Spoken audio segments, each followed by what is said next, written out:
할렐루야. 오늘도 이렇게 수요예배에 나오신 성도인들을 주님의 이름으로 축복하고 환영합니다. 어느덧 1월 마지막 날이 되었습니다. 시간은 참 빠르게 흐르는 것 같아요. 시간이 빠르게 흐르는 것은 참 안타까운데 시간은 좀 천천히 흘렀으면 좋겠는데 그 외 세상은 다른 것들은 빠르고 더 빠른 것을 좋아합니다. 좋은 자동차 하면 어떤 것이 먼저 떠오르나요? 최대 시속은 얼마인지, 제로백은 과연 몇 초나 걸리는지 이러한 것을 먼저 생각하지 사고가 나더라도 내가 덜 다칠 만한 튼튼한 차를 떠올리는 경우는 극히 드뭅니다.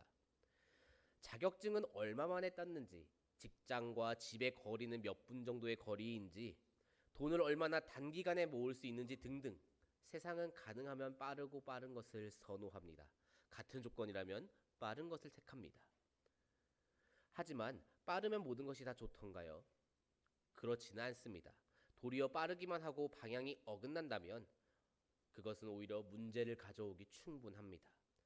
빠르기만 하고 위험한 길이라면 그 또한 결코 좋지 못할 것입니다.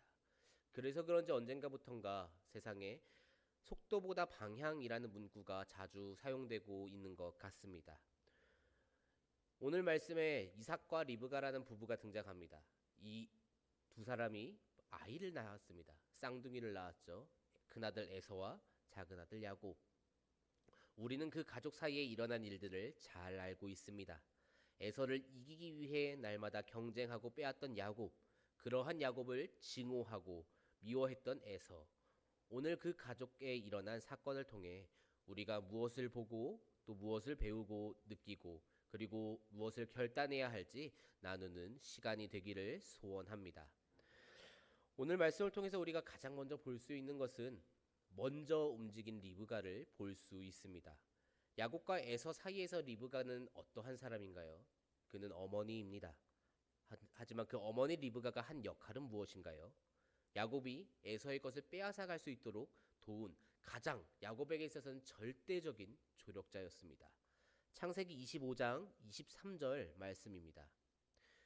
여호와께서 그에게 이르시되 두 국민이 내 태중에 있구나. 두 민족이 내 복중에서부터 나누이리라. 이 족속이 저 족속보다 강하겠고 큰 자가 어린 자를 섬기리라 하셨더라. 아멘.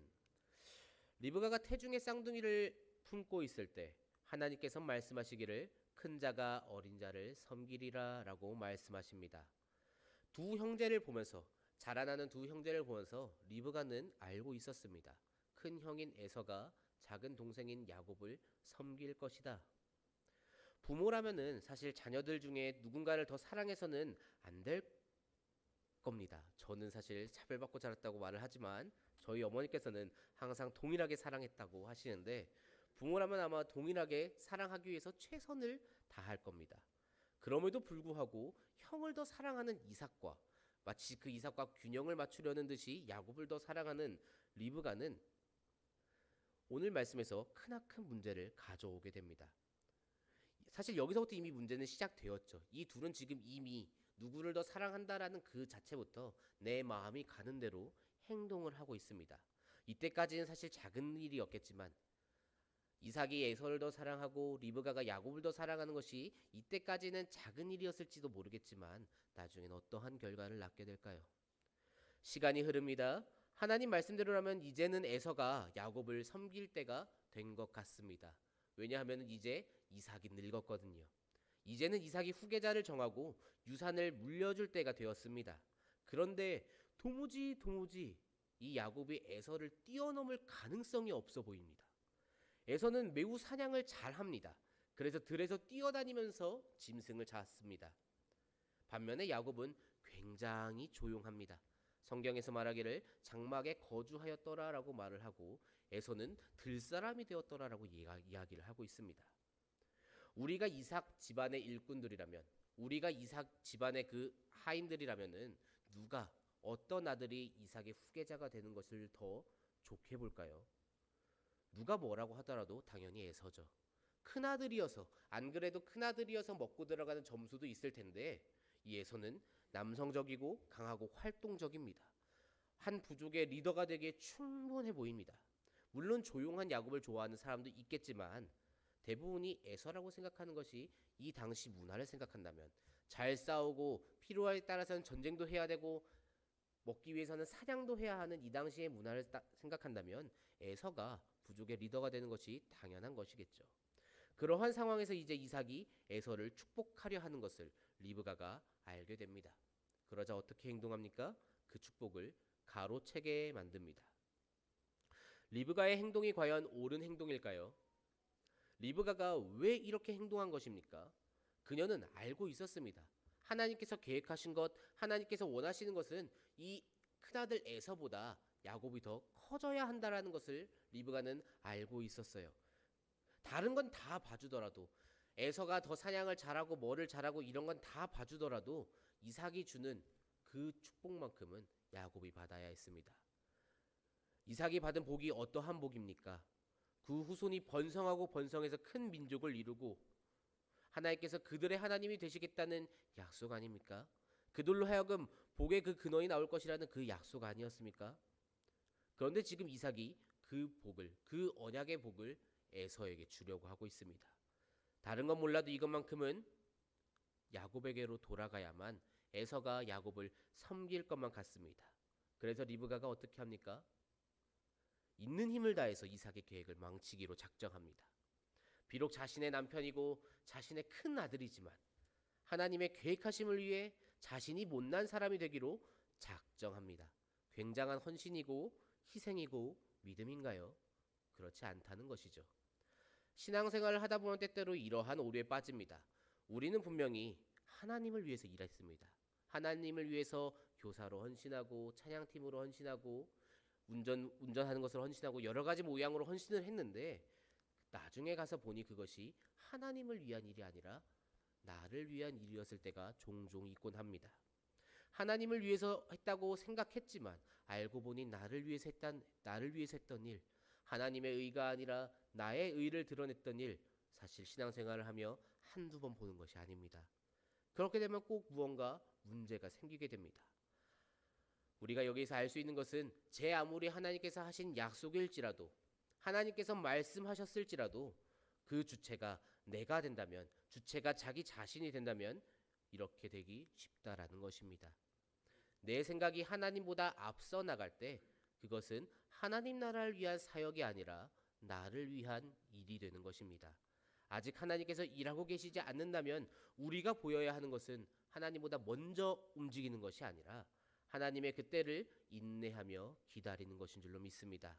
우리는 하나님의 때가 올 때까지 인내할 줄 알아야 됩니다. 인내의 믿음을 보이시는 저와 성도인들 되시기를 소망합니다. 비슷한 상황이 하나 또 있습니다. 자신의 마음대로 축복한 이삭이지요. 창세기 27장 4절 말씀입니다. 내가 즐기는 별미를 만들어 내게로 가져와서 먹게 하여 내가 죽기 전에 내 마음껏 내게 축복하게 하라. 아멘. 이삭이 아들에게, 특별히 에서에게 축복하고자 합니다.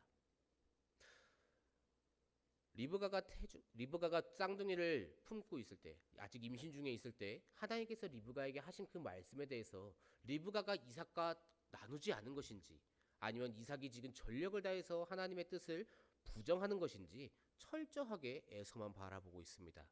그렇게 에서만 훨씬 사랑하던 그가 이제는 축복을 해주려고 합니다. 그리고 에서가 사냥을 하러 나갔을 때 야곱이 이 축복을 빼앗으러 오죠. 그리고 그가 야곱인 줄 모르고 이삭이 축복을 하게 됩니다. 그 축복의 내용이 창세기 27장 28절과 29절에 있는데요. 이 두 구절 말씀은 함께 읽도록 하겠습니다. 하나님은 하늘의 이슬과 땅의 기름짐이며 풍성한 곡식과 포도주를 내게 주시기를 원하노라.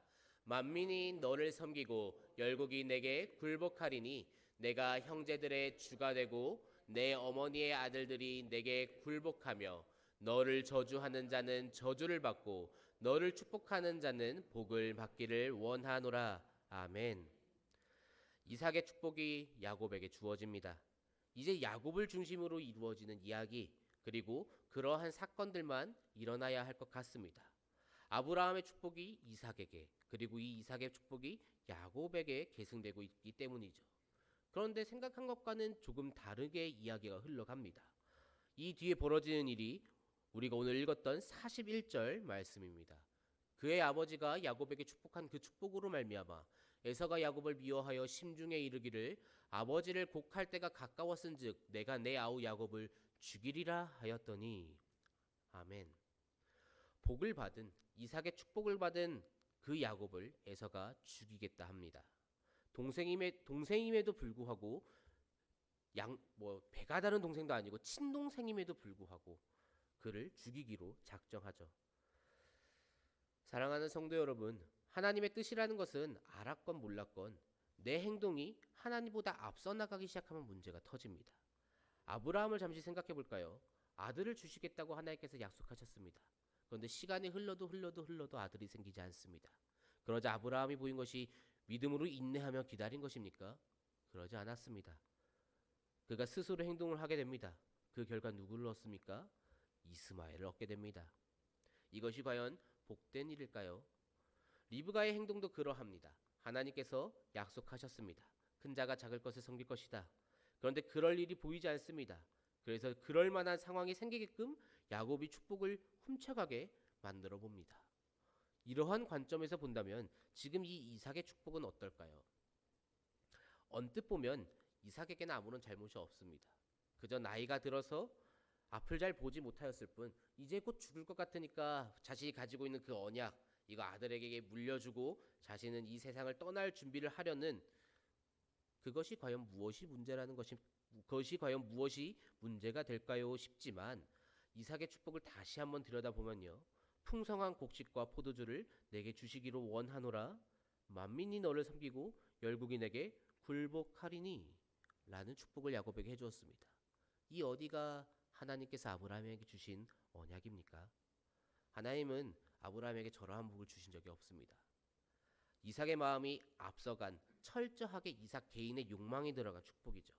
그 결과 어떻게 됩니까? 이 축복으로 말미암아 두 형제가 다툽니다. 자신의 마음대로 행동하고 있기 때문이죠. 우린 지금 내가 하고 있는 일이 설령 그것이 기도이건 찬양이건 혹여나 내 마음대로 하고 있지는 않은지 늘 돌아보아야 합니다. 내 감정을 울리는 기도, 내 마음을 울리는 찬양일 수 있습니다. 하지만 때때로는 내가 좋아하고 내가 원하는 그러한 기도이고 찬양일 수도 있다는 것이죠. 그때 우리는 우리의 마음을 내려놓고 하나님께서 원하시는 것이 무엇인지 구할 수 있어야 합니다. 하나님의 말씀을 보고 하나님의 뜻을 찾을 수 있어야 합니다. 내 안에서 나의 생각 안에서 하나님의 뜻을 찾는 것이 아니라 이 말씀 안에서 하나님의 뜻을 찾으시는 저와 성도님들 되시기를 소망합니다. 그렇다면 이제 오늘 본문에서 야곱은 어떨까요? 야곱은 자신의 욕망대로 움직였습니다. 창세기 27장 12절 말씀입니다. 아버지께서 나를 만지실진데 내가 아버지의 눈에 속이는 자로 보일지라 복은 고사하고 저주를 받을까 하나이다. 아멘. 이렇게 말하고 있는 야곱을 바라보면 굉장히 점잖고 또 의롭고 하나님을 경외하는 그러한 사람이구나 싶지만 실상은 어떻습니까? 그는 결국 리브가가 말한 대로 행동합니다. 그의 마음 안엔 이미 장자에 대한 욕심이 가득하기 때문입니다. 형에게서 장자권을 사기도 한 그입니다. 그의 행동이 의롭다고 말하기에는 사실 너무나 힘들죠. 오늘 말씀에서는 어떤가요? 능청스럽게 연기도 잘합니다. 아버지를 속입니다. 리브가가 할 말까지는 일러주었을 수도 있겠지만 자연스러운 것은 본인이 노력하지 않으면 본인이 마음먹지 않고는 불가능합니다. 이삭 앞에 선 야곱은 목소리를 제외하고서는 전부 다 꾸며냈습니다. 본인의 욕망이 이끄는 대로 행동한 것이죠. 태어나는 그 순간부터 에서를 이기는 것만을 향해서 살았을까 싶은 그의 인생은 드디어 에서를 이겼다 싶을 때, 드디어 나의 힘으로 에서를 꺾었다 싶을 때 가장 큰 위기를 맞게 됩니다. 자신의 형인 에서가 진심으로 자신을 죽이려고 한다는 것이죠. 이제 그는 사실상 객이 되어서 한참을 살아가게 됩니다. 1년, 2년 그렇게 떠도는 것이 아니었습니다. 라반에게서만 무려 20년을 있다가 돌아오게 됩니다. 우리의 마음이 하나님의 뜻을 바라보고 있는 것은 굉장히 중요하지만 하나님의 때보다 내 생각, 내 마음이 앞서 버린다면 그것은 결국 나의 일이고 나의 계획입니다. 사람 안에서 나온 것이 어떻게 선하고 어떻게 의로울까요? 그럴 수 없겠죠. 우리는 신앙생활 중에 종종 이럴 때가 없었는가 되돌아보아야 합니다. 지금이 최적의 시기라고, 지금이 내가 생각할 때 정말 최고라고 생각했지만 하나님의 때는 그때가 아니었을 때, 지금이 내가 생각할 때 가장 필요하고 가장 좋은 것, 저것만큼은 나에게 꼭 있어야 하는 것이라고 생각해서 확 취하지만 그것이 하나님께서 원하신 방법이 아닐 때, 우리는 그러한 때를 조심해야 합니다. 나의 생각과 나의 욕망을 내려놓고 하나님께서 원하시는 것은 무엇인가 헤아릴 수 있어야 합니다. 장자권을 자신의 마음대로 팔아버린 에서, 그리고 자기 마음대로 에서에게 축복을 하고자 한 이삭, 자기 마음대로 야곱에게 축복을 가로채게 만든 리브가, 그리고 자신의 욕망대로 형의 것을 훔치는 야곱, 이 네 명이 각각 가지고 있는 마음은 한 사람 한 사람만 놓고 볼 때는 그저 개인적인 것, 개인적인 마음으로 그칠 수 있었겠지만, 가족이라는 개념으로 확대해서 보면 어떻게 됩니까? 그 가정이 완전히 깨어집니다. 나는 과연 하나님의 때를 기다리는가? 나는 과연 하나님의 섭리대로 살아가고 있는가? 나는 과연 하나님의 말씀을 따라서 살아가는가? 우리는 되돌아보아야 합니다. 오직 하나님의 인도하심을 따라 오직 하나님의 섭리대로 살아가시는 저와 성도인들 되시기를 소망합니다. 이 이야기의 결말이 어떻게 나나요? 결론적으로 이들의 삶이 파국으로 끝이 나나요? 그렇지 않죠. 다시 재회하고 두 형제는 훨씬 성장해 있었습니다. 악한 것 위에서도 좋은 길로 역사하시는 하나님의 그러한 은혜가 있었던 것이지, 결코 오늘 있었던 이 사건들이 올바르거나 옳은 일이었고 좋은 일이었다라고 우리는 말할 수는 없을 것입니다. 말씀을 한 절 보면 좋겠습니다. 창세기 28장 3절과 4절 말씀입니다. 이 말씀 우리 다 함께 읽도록 하겠습니다. 전능하신 하나님이 내게 복을 주시어 내가 생육하고 번성하게 하여 내가 여러 족속을 이루게 하시고 아브라함에게 허락하신 복을 내게 주시되 너와 함께 내 자손에게도 주사 하나님이 아브라함에게 주신 땅 곧 내가 거류하는 땅을 내가 차지하게 하시기를 원하노라. 아멘. 이삭이 야곱에게 분명히 축복을 주었는데 이제 정작 야곱이 떠날 때 또 한 번 축복을 하게 됩니다. 그 내용이 저렇게 변화하게 됩니다. 내가 생육하고 번성하게 되어 여러 족속을 이루고 아브라함에게 주신 땅을 내가 차지하길 원하노라. 아브라함이 받은 그 언약의 말씀, 아브라함이 이삭에게 주었던 그 축복으로 내용이 변화하게 됩니다. 아까는 철저하게 인간적인 축복이었지만 이제는 약속의 그 언약이 계승되어집니다. 이후에 야곱이 하나님을 만납니다. 자신의 욕망대로만 움직이던 그가 희생을 배우고 헌신을 배우고 그리고 포기하는 법을 배우게 됩니다. 하나님께서는 하나님의 때에 움직이셨습니다. 그것이 바로 이 언약이 계승된 이후였죠. 리브가가 움직이지 않았더라도 하나님께서는 무슨 방법을 사용하시건 알아서 이루어지게 하셨을 겁니다. 하나님께서 언제나 일하고 계시고 역사하고 계시기 때문에 리브가가 하나님의 뜻을 엿듣고 나서 움직였다 하더라도, 심지어 이삭이 에서에게 축복을 주었다 하더라도 하나님께서 그렇게 계획하셨다면, 큰 자가 작은 자를 섬길 것이다 라고 말씀하셨다면 하나님께서는 그 말씀에 책임지십니다. 우리는 선한 하나님의 계획하심과 일하심, 이 두 가지를 모두 믿어야 합니다. 하나님께서 우리의 삶에도 계획하신 것이 있는 줄로 믿습니다. 그 계획을 위해서 우리도 나름대로 노력하고 준비하고 또 실행해야겠지요. 물론 이 자세가 분명히 필요하지만 그럼에도 우리 자기 자신의 생각과 마음은 다 내려놓고 철저하게 하나님의 뜻에 맞출 수 있기를 소망합니다. 그렇기에 오늘도 우리는 하나님의 뜻을 엿듣고 나아가야 합니다. 하나님께서는 오늘도 가장 좋은 길로 우리를 인도하실 줄로 믿습니다. 하나님의 계획, 하나님의 방법, 그 모든 것을 굳게 믿고 의지하시기를 소망합니다. 그 믿음 가지고 오늘도 하나님의 인도하시는 길, 알려주시는 길을 따라서 약속의 말씀, 하나님의 말씀 따라서 살아가시는 저와 성도인들 되시기를 주님의 이름으로 축복합니다.